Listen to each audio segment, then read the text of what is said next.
Halo para lovers, gimana kabarnya nih? Damang, Sae, Bae, Waras. Kembali lagi bersama saya Loveman, si manusia cinta.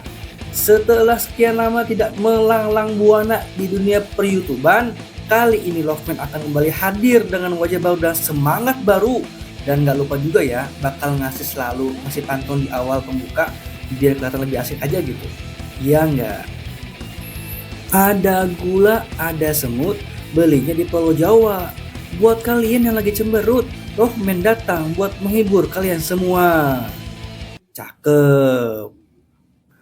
Kali ini Loveman akan merangkum, menganalisa sebuah film tentang 5 anggota pasukan khusus yang dikhianati oleh pejabat yang katanya pro rakyat malah mengkhianati rakyat. Loh, tanpa panjang lebar, siapkan paketan Anda, siapkan cemilan Anda, siapkan cicilan Anda, siapkan jemuran Anda. Inilah dia.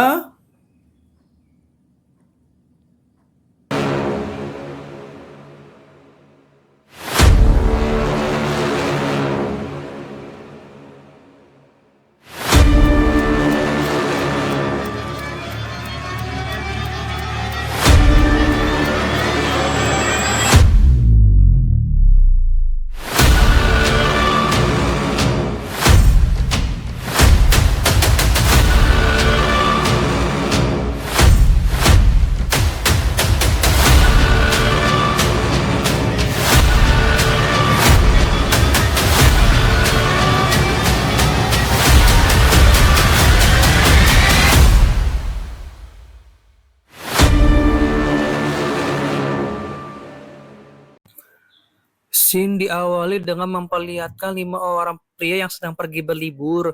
Terlihat sekali di raut wajah muka mereka yang sedang bergembira ria, yang seakan-akan telah bebas dari beban berat yang sedang mereka pikul. Well, it's my decision since I'm driving, so it's Torta de la Barda. Scene beralih memperlihatkan seorang gadis muda bernama Carla yang sedang ditemani ibunya. Carla terlihat sedang galau tingkat tinggi sehingga ia meminta ibunya untuk menemani sejenak untuk healing-healing sesaat.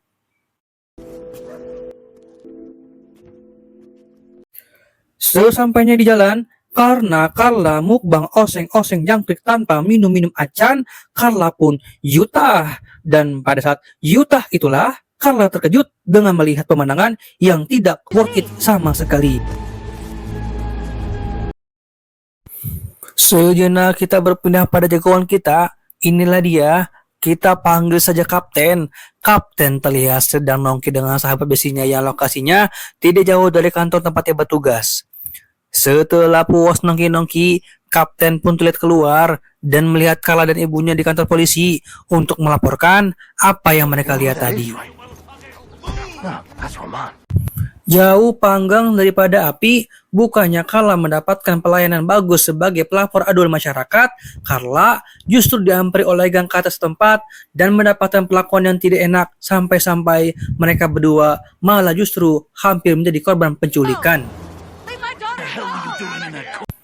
Namun melihat kejoliman yang terjadi di depan matanya, Kapten yang memiliki jiwa patriotik dan heroisme level zaman now pun melakukan tindakan sehingga lihat apa yang terjadi.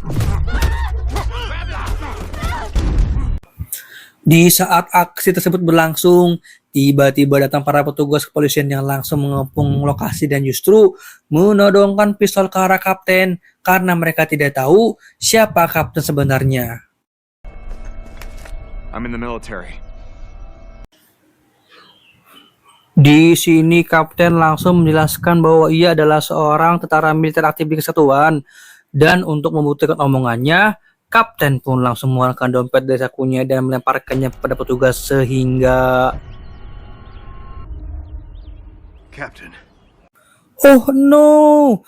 Ternyata alangkah kagetnya para petugas itu melihat sebuah bukti bahwa Kapten adalah komandan Kesatuan Tentara Angkatan Darat yang hal itu membuat jiper para anggota wabil khusus geng kartel yang cacat moral ini. Setelah ketegangan sikat itu berakhir, Carla dengan ibunya menghampiri Kapten untuk memberitahu tentang apa yang mereka lihat sebelumnya dan meminta Kapten untuk segera mengecek langsung ke lokasi. That's why those fuckers wanted to kidnap us. Dengan membawa pasukan 1 batalion penuh, Kapten pun langsung melakukan penelusuran di lokasi yang telah dilakukan investigasi dan identifikasi. Ternyata terdapat 10 orang mayat yang diduga mereka adalah korban dari serangan kartel Meksiko. Kemudian kita beralih ke sebuah ruang markas militer. Di sana sedang dilakukan pertemuan 2 mata antara jenderal dengan menteri pertahanan. Dalam pertemuan tersebut membahas tentang temuan jasad 10 orang prajurit militer yang gugur dalam menjalankan tugas. Karena hal ini sudah menjadi isu nasional dan menjadi perhatian khusus Bapak Presiden, Pak Menteri meminta Pak Jenderal untuk melakukan investigasi dan menunjuk langsung prajurit terpilih untuk menyusut tuntas kasus ini. Come in. Tak lama setelahnya, datanglah kapten ke ruangan tersebut dan secara khusus Pak Menteri langsung to the point meminta kepada kapten untuk bekerja dengan sungguh-sungguh dalam menyelesaikan kasus ini karena Pak Menteri sudah menyiapkan hadiah khusus yaitu berupa kenaikan promosi dan jabatan. Dan inilah dia, kita panggil saja Bejo, biang dalang dari kasus ini. Bejo terlihat sedang menonton berita tentang pembunuhan 10 orang prajurit yang gugur karena ulahnya. Berbanding terbalik dengan sifatnya di luar, Bejo ternyata di rumahnya memiliki sifat penyayang pada keluarganya atau disebut dengan family man. Terbukti ia sedang menyiapkan perayaan ulang tahun dan memasak sendiri kue ulang tahun spesial untuk kedua putri kembarnya. Good. What have I told you? Momen pesta ulang tahun kecil-kecilan itu pun pecah dengan kedatangan Bagong. Ini dia parasnya. Bagong adalah adik kandung dari Bejo. Bejo berpesan pada si Bagong agar jangan melakukan tindakan yang ceroboh dan mencurigakan dalam waktu dekat ini. Karena saat ini aparat sedang memantau gerak-geriknya, apalagi aparat mengancam akan menutup dapur MBG-nya karena dinilai rawan korupsi dan tidak layak kualifikasi. Let's go. Kembali lagi dengan Carla yang masih sedang mabok jangkrik. Ketika ibunya sedang menyiapkan obat, tiba-tiba beralih ke markas militer yang sedang dilakukan briefing mission atau pengarahan operasi. Di situ asisten kapten menjelaskan tentang profil siapa-siapa saja orang yang terlibat dalam pembunuhan 10 orang prajurit dan langsung memberikan arahan untuk melakukan operasi penyergapan saat itu juga. Kapten juga mengutus beberapa mata-mata yang bertugas dalam sebuah pertemuan antara bandar narkoba dengan salah satu tersangka hingga pada saat waktu yang tepat kemudian Green light. ya karena dikepung banyak aparat, si bandar dan si borok kokok ini pun tak bisa berkutik hingga dipaksa untuk menyerah. Hingga saat dilakukan penggeledahan dan ketika ingin digiring ke penjara, tiba-tiba muncul satu antek si bandar dan muncullah sniper jitu yang telah bersiap di balik bukit dan langsung menembak si antek itu tepat di jidat kelapanya. Setelah keberhasilan misi tersebut, kapten pun langsung dipanggil untuk menghadap Pak Jenderal. Senang, bangga, bravo, itulah kata-kata yang diucapkan si jenderal.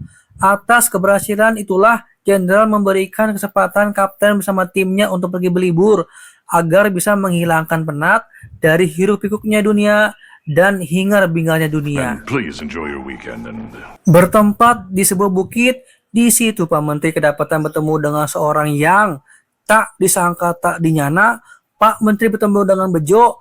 Ternyata Pak Menteri melakukan kong kali kong dengan Bejo, menyuapnya, merayunya, membujuknya untuk membereskan semua kekacauan yang terjadi yang sekaligus melenyapkan si kapten beserta timnya dengan cara yang sesama dan dalam tempo yang sesingkat-singkatnya.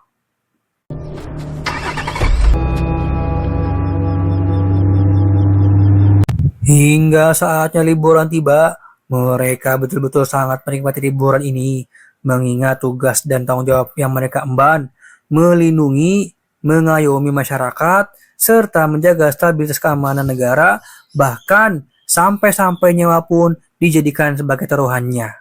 Bravo, prajurit Indonesia. Hingga sesaat mereka sedang menikmati perjalanan, tiba-tiba ya, Kapten beserta tim mendapatkan serangan tiba-tiba dari samping hingga membuat mobil mereka oleng dan hilang kendali. Namun Kapten dan tim tetap fokus dan melakukan perlawanan seperti ini. Dengan skill mumpuni di atas rata-rata, Kapten dan tim pun berhasil mengalahkan para anak buah Bejo dan merampas semua senjata mereka. Dan sambil menunggu apa yang terjadi, tiba-tiba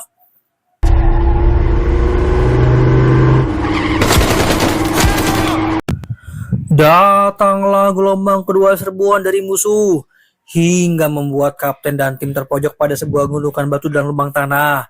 Tidak menyerah begitu saja, Kapten dan tim pun melakukan serangan hingga beberapa anak buah Kapten melakukan shot and scout, yaitu strategi sniper untuk menembak lalu segera berpindah posisi agar tidak terlacak hingga tersisalah hanya satu orang dari mereka. Tinggal tersisa si Bagong. Bagong pun terlihat pasrah dengan apa yang akan dilakukan Kapten pada dirinya. Kapten sempat menginterogasinya untuk menyebut siapa pengkhianat yang mendalangi penyergapan ini. Bagong pun kemudian keburu metong tanpa memberitahu siapa pengkhianat yang dimaksud. Yes, Captain. Menyadari bala bantuan musuh yang lebih besar akan datang, Kapten segera menginstruksikan timnya agar siap bergegas dan melakukan escape and evasion, yaitu prosedur untuk meloloskan diri dan menghindari penangkapan setelah berada di wilayah musuh. Checkpoint in 6 hours. Right, I'll see you there. Bukannya mendapati rombongan Kapten yang RIP, justru Bejo menemukan semua pasukannya tewas, termasuk adik kesayangannya si Bagong yang sontoloyo ini.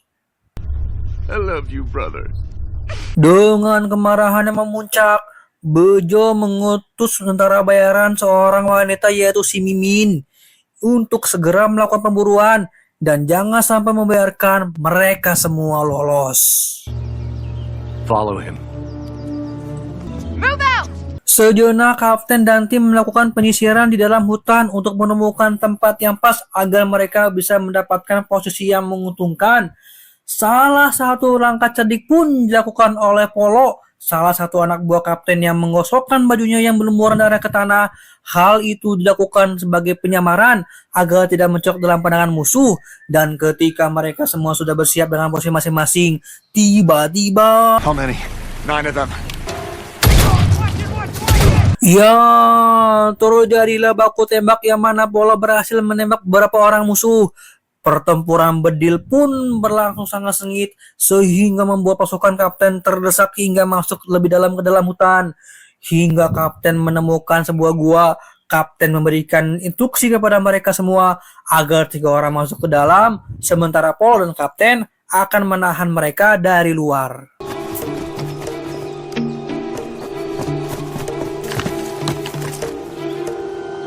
Kapten sempat melihat musuh memasuki gua yang sebelumnya dimasuki oleh ketiga anak buahnya. Sambil harap-harap cemas, Kapten melakukan posisi jaga-jaga di mulut gua sambil menunggu apa yang kemudian akan terjadi.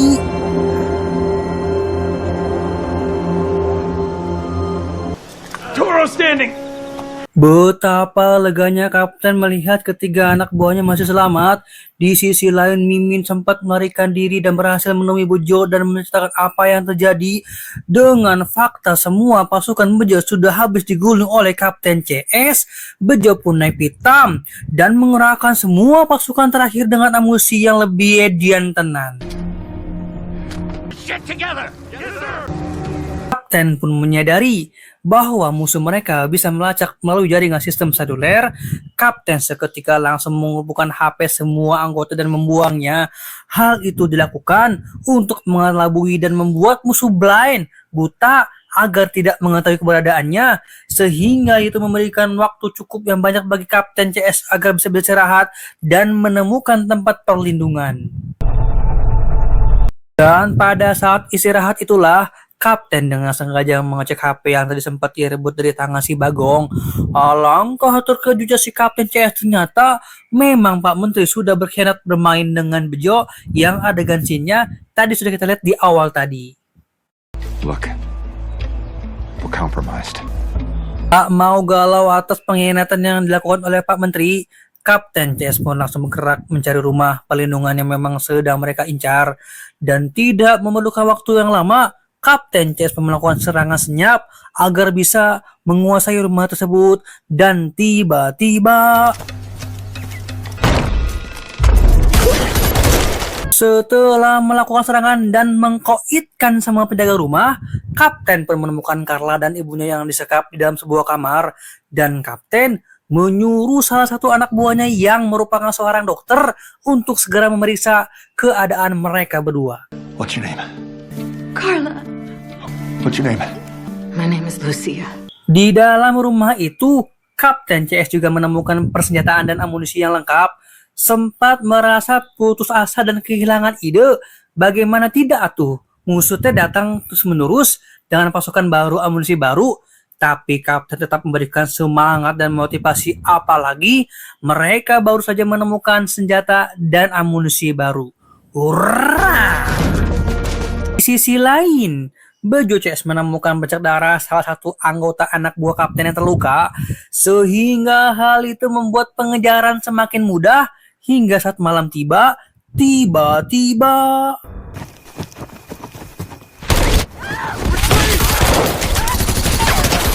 ya, Bejo CS langsung menyerang mereka dengan membabi buta hingga membuat Kapten CS terkurung di dalam rumah.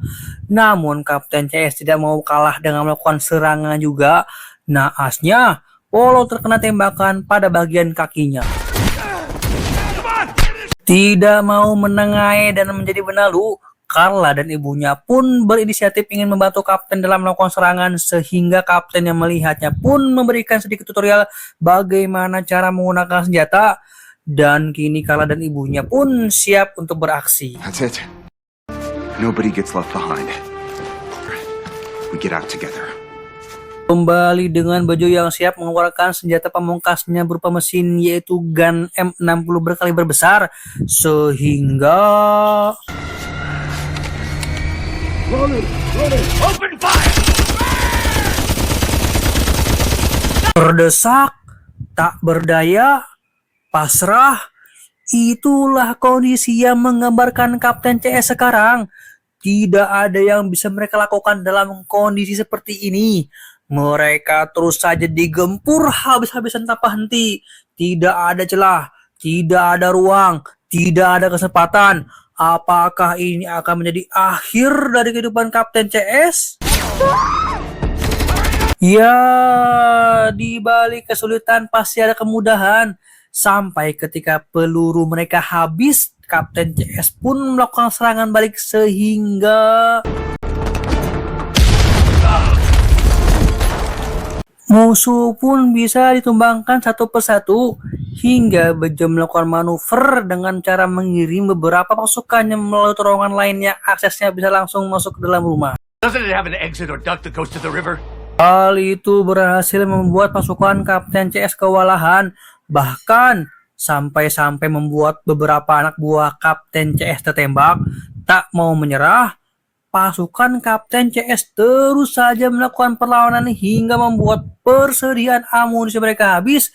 Dan ketika salah satu anak buahnya meminta untuk dibawakan amunisi oleh Carla, sesaat kejadian itu tiba-tiba